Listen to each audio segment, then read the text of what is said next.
Months na naman and common question pa rin ay papaano nga ba magsisimula to either lose weight man yan or improve health or para sa mga tao na gustong magpatuloy or magbalik kay low carb. And that's why ang pag-uusapan natin today ay kung papaano ba yung 5 easy steps na pwede ninyong gawin to lose weight from day 1 to day 30 dahil yes, possible naman talaga. Make sure to stick hanggang dulo ng ating video guys dahil may i-announce tayo. Paano nga ba tayo maglo-lose ng weight in just 30 days ng easy and healthy? For our tip number 1, make sure na i-check natin yung mga pang-araw-araw na pine-prepare nating pagkain. Sobrang halaga na aware tayo kung ano ba yung mga pagkain na pinipili natin, hindi lang para sa atin. Syempre, may mga family members tayong kasama sa bahay natin. Ano ba yung madalas na ulam na binibili nyo, yung mga snacks na binibili nyo, yung mga ino-order nyo online, ano-ano ba ang mga ito? And kapag nalaman natin kung ano-ano yung madalas nating inuulam, madalas nating pine-prepare at kinakain sa araw-araw, make sure na ilista mo ito. So, sobrang halaga nun para at least makapagsimula tayo na maging aware na okay, ito yung pinagsimulan nating pagkain, so magpo-proceed na tayo sa step number 2. Dahil alam na natin yung mga food na normal na pine-prepare natin, ngayon, sa step number 2 naman is aalamin natin kung ano ba yung mga pagkain na dapat nating piliin pagdating kay low carb and ano ba yung mga pagkain na dapat hindi nating piliin kay low carb. So, remember guys, every time na kumakain tayo is tumataas ang ating insulin. So, sino ba si insulin sa ating katawan? Siya po ang pinaka-driver ng ating katawan ni sugar or yung glucose na pumapasok sa ating katawan from high carbs and sugary foods. Every time na activated si insulin, ibig sabihin, hindi natin maburn yung mga stored fats natin. And then, our goal pagdating kay low carb is to make sure na ang ating fuel or energy na gagamitin ay si fats. So, hindi natin yun magagawa kung ang fuel na pinapasok natin sa katawan ay galing pa rin sa glucose or sa sugar. So, sobrang halaga na malaman natin ano ba yung mga kailangan ng katawan natin na piliin and ano ba yung mga hindi naman kailangan. So, para sa iba, ano yung bawal, ano yung hindi pwede, pero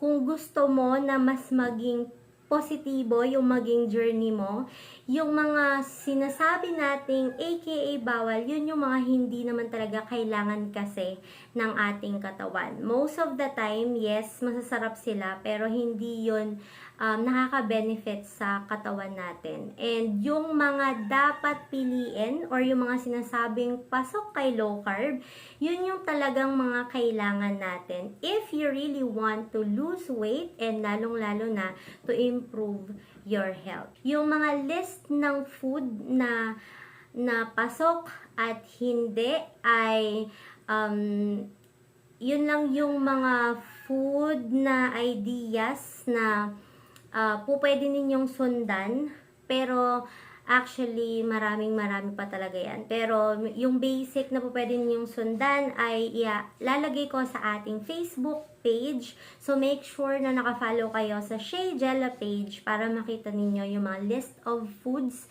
na pwede ninyong piliin and yung mga list of foods na kailangan ninyong iwasan. So if you wanted to really lose weight fast, hindi naman pare-pareho sa mga tao para talagang mas may makita tayong improvement if you want to improve your health, then we make sure na talagang alamin natin kung ano yung mga kailangan nating piliin sa mga hindi natin kailangang piliin. More on recipes dito sa ating YouTube channel ay nakalagay sa ating beginners playlist. So, pwedeng-pwede nyong i-check later after this video. After na nalaman mo, ano ba yung mga normal na kinakain ko, nalista mo na yung mga normal na kinakain mo, then step number 2 is nalaman mo na ito pala yung mga dapat kainin and ito pala yung dapat mong iwasan dahil hindi naman kailangan. Then step number 3 is mag-decide ka na ano ba yung willing mo na tanggalin. For example, kung meron kang super gustong-gustong 3-in-1 coffee, gusto mo ba na bawasan na lang siya ng kalahati na doon sa balot niya mismo? Gusto mo ba na isang cup na lang instead of 3 cups of 3-in-1 coffee yung gagawin mo? Or pagdating sa common na rice natin is life, is kung nakakatatlong rice ka sa isang araw, kakayanin mo ba or gugustuhin mo bang bawasan ng 1 kalahati na lang or 1 na lang sa isang araw, plus bubusugin mo more on meat, eggs, green leafy na basic na foods ni low carb? Ano yung kaya mong tanggalin? Dito sa steps na to, yun yung kailangan nating malaman, guys. Dapat yun yung willing mong i-commit na alisin. And kapag nakaya mo na yun, then you can proceed doon sa other na mga hindi naman kailangan na food na pwedeng-pwede mo nang i-eliminate. Sobrang laking tulong nun, guys, para sa mga taong hindi kayang biglaan tanggalin yung pagbabago sa kanilang way of eating. Kasi sabi nga nila, we have 2 types of people. Number 1 ay pag sinabi mong ito yung bawal, okay, fine, di ko na yan gagawin, 'di ba? Susundin na agad-agad, tatanggalin na agad-agad. Number 2, hindi ko kaya, naklase ng person na tanggalin ka agad. Pwede bang unti-unti muna?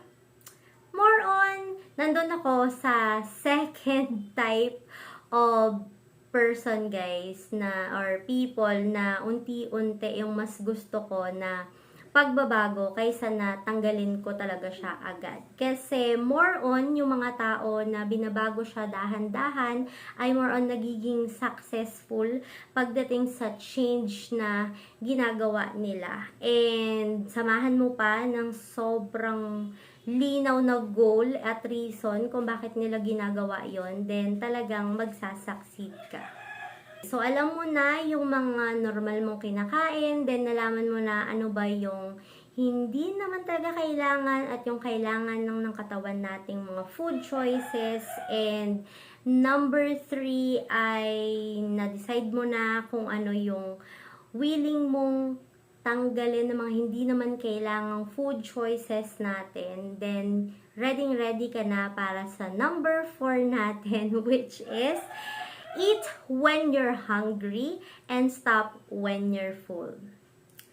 So, sabi nila, guys, every time na gusto mong mag-lose ng weight ay kailangan na kumain ka ng konti. Pero ang hindi alam ng marami ay kapag kumain ka palagi ng konti na hindi naman sapat, 'di ba, na sa kailangan ng katawan mo, is pinahihirapan natin yung ating metabolism. So, ang ating metabolism, guys, ay nag-a-adjust. So, kung unti-unti na pagkain mo hindi sumasapat sa kailangan ng katawan natin, mas babagal at mas babagal siya. The more na bumabagal yung proseso ng ating metabolism, the more na magigain tayo ng weight, and sobrang masisira talaga yung ating goal.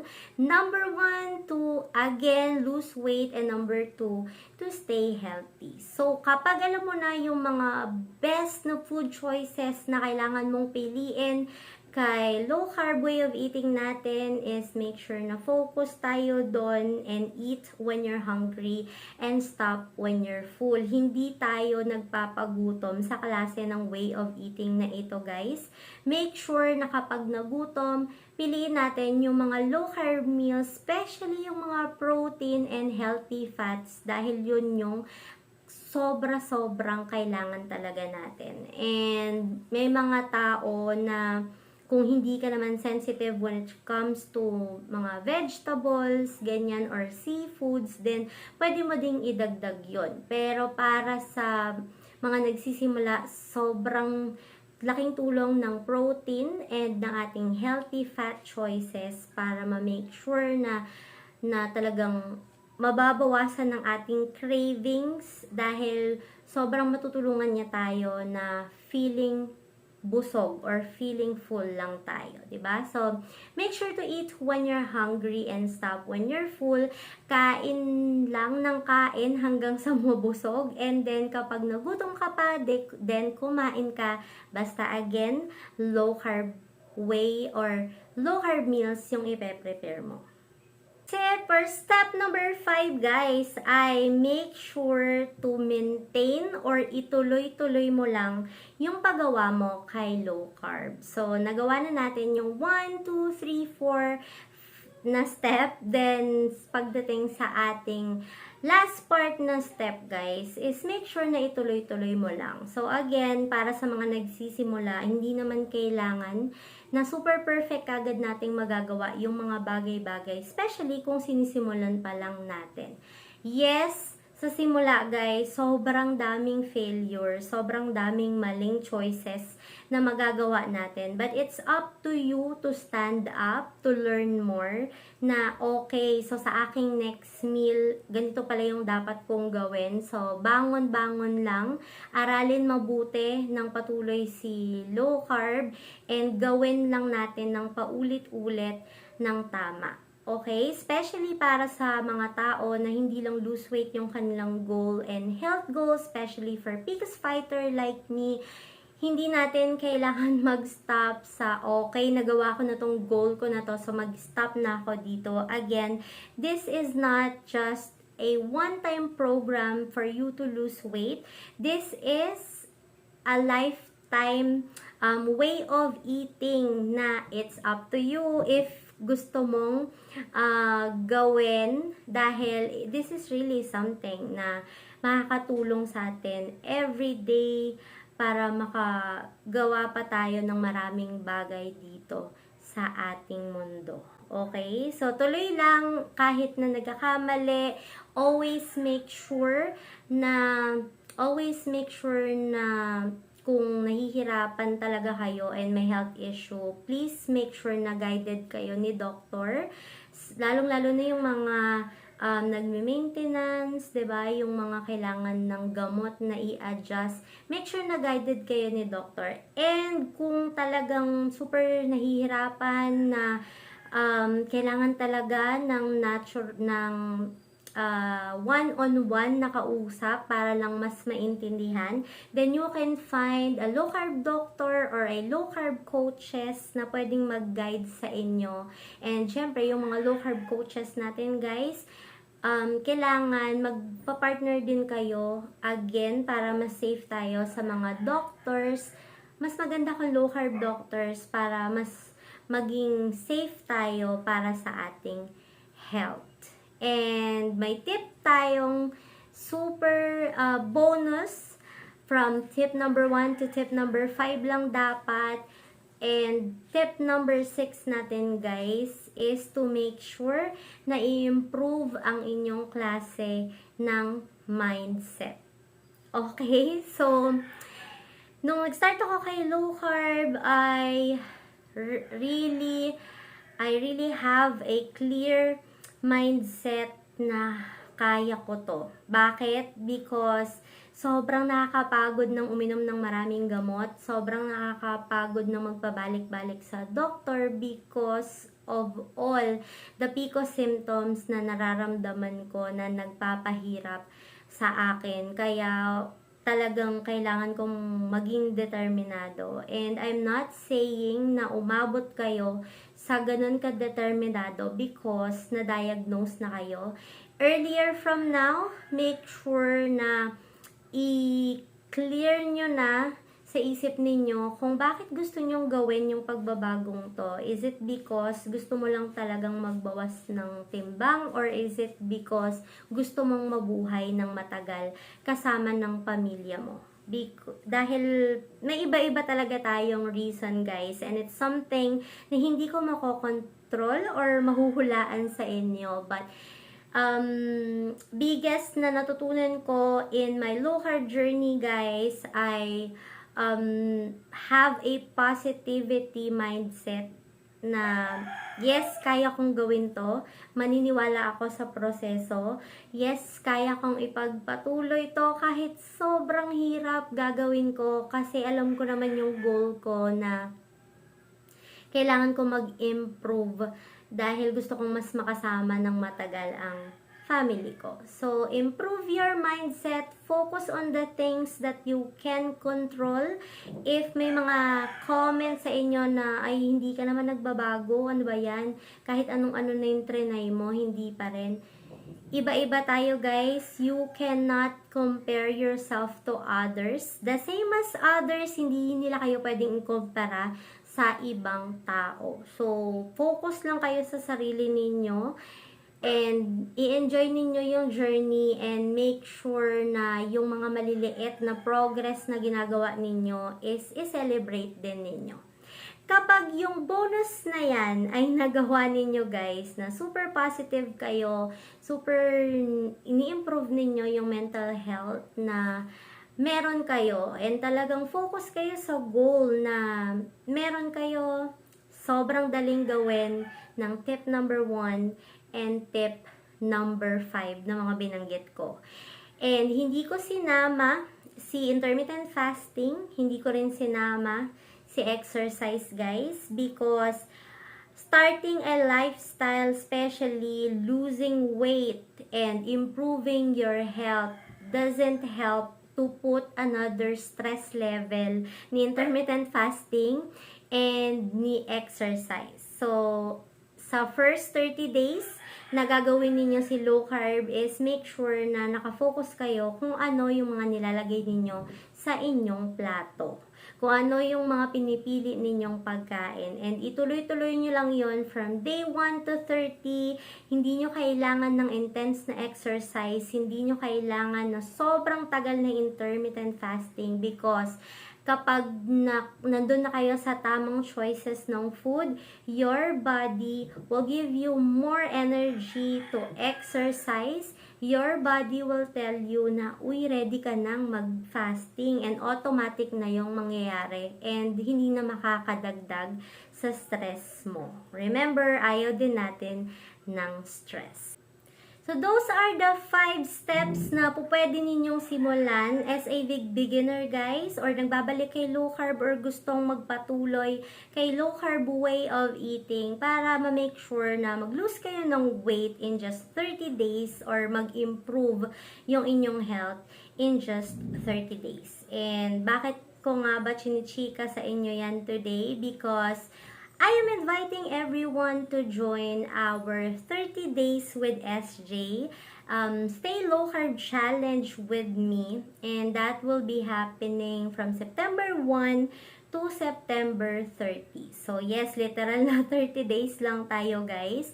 So this is for mga tao na gustong simulan ang kanilang weight loss journey, and pinaka gusto kong matulungan ay yung gustong mag-improve ang kanilang health, especially for PCOS or yung PCOS, Polycystic Ovarian Syndrome, para ma-improve yung kanilang symptoms. Then you can join this challenge. Disclaimer, guys, I'm not claiming to be a nutritionist or expert or anything. So, if you are going to join dito sa ating challenge, make sure na guided kayo properly ng inyong mga doctor, especially kung may mga gamot na kayong kailangang i-take. Otherwise, then kailangan nyo mag-join at risk.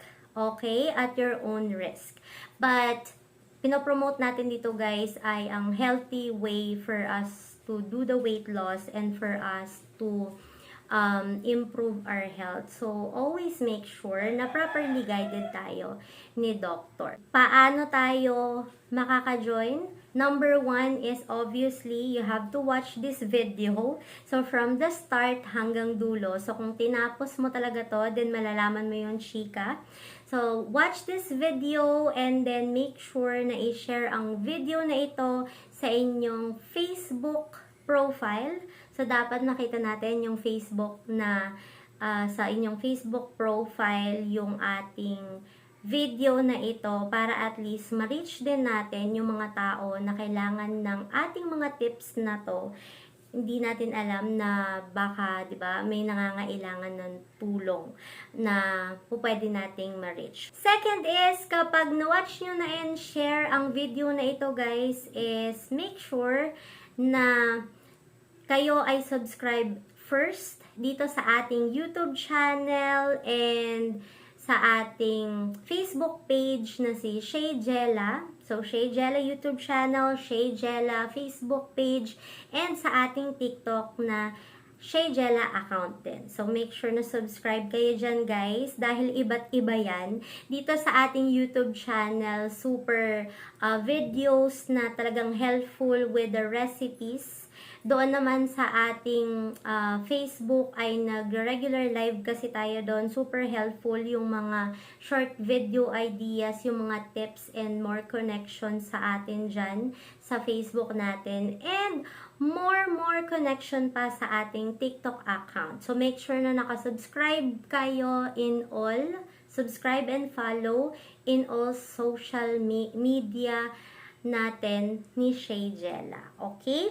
Number 3, we are going to do, so, syempre, 1 to 30 days yan. So, instead of me doing it daily, kasi number 1, magiging busy din naman ako, and ako lang yung mag-isang gagawa nito. So, number 1, naisip ko na para magkakaroon tayo ng weekly activity and that will be posted on our Facebook page. Kaya kailangan nyo rin naka-follow doon.